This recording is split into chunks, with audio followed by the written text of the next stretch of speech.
தென்மதுரை வீரனுக்கு என்னுடைய மாமனுக்கு தேக்குமர தேகமடி அம்மா அம்மா.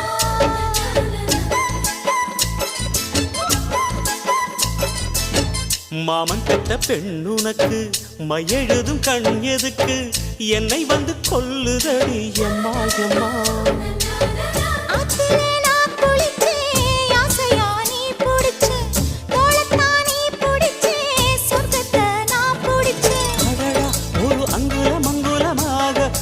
ஆசையில் முத்தங்கள் போட அதை என்னன்னு சொல்லுவேன் எப்படி சொல்லுவேன் நானே. சந்தனமே குங்குமமே நில்லடியோ